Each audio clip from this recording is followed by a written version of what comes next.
আচ্ছা, আজকে একটা ঘটনা ঘটছে যেটা নিয়ে হচ্ছে আপনারা খুব কন্ট্রোভার্সির মধ্যে আছেন। বিষয়টা হচ্ছে আব্দুল হান্নান মাসুদ 5 আগস্ট পরবর্তীতে এক এমপিকে বিমানবন্দর পর্যন্ত পৌঁছে দেওয়ার জন্য 4 কোটি টাকার একটা লেনদেনের বিষয়ে আপনাদের মধ্যে কন্ট্রোভার্সি কাজ করছে, যে এটা আসলে সত্যি কিনা। রাশেদ খান ভাই যে পোস্টটা দিয়েছিল এটা আসলে সত্যি কিনা। আমি আবারও দৃঢ় কণ্ঠে বলছি, এটা সত্য ঘটনা। এটা এই মিটিংটা হয়েছে এবং হান্নান মাসুদের সাথে ওই এমপির লোকজন এসে মিটিং করেছে হোটেল পার্সে। এটা শতভাগ সত্য ঘটনা এবং এটা 4 কোটি টাকার ডিলে করার কথা ছিল। পরে আমাকে বলা হয়েছে যে 3 কোটি টাকাতে আপনি রাজি হয়ে যান।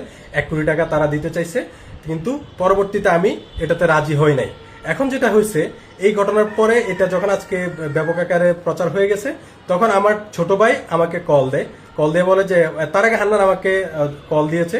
কল দেওয়ার পরে আমার ছোট ভাই আমাকে কল দিয়ে বলে যে, ভাই হান্নান হচ্ছে অনেক ট্রমার মধ্যে আছে, ওর নামে বিভিন্ন মিডিয়া ব্লেম হচ্ছে, বিভিন্ন ব্যাপক ট্রমার মধ্যে আছে এমপি হওয়ার পর থেকে, তো আপনি ওর সাথে একটু কথা বলেন। তখন আমি ওকে একটা ফোন দেওয়ার পর আমি চিন্তা করলাম যে ও এত মানসিকভাবে ভেঙে মানে যত হোক আমার এলাকার ছোট ভাই, আমাদের সাথে একসাথে বেড়ে উঠছে, আমাদের ঘরে পড়াশোনা করছে, তাই হচ্ছে আমি চিন্তা করলাম যে ছেলেটা ট্রমার মধ্যে আছে, ওর সাথে একটু কথা বলে, প্রাইভেটলি কিছু কথা বলে ওকে একটু যেভাবে ওকে প্লিজ করা যায়।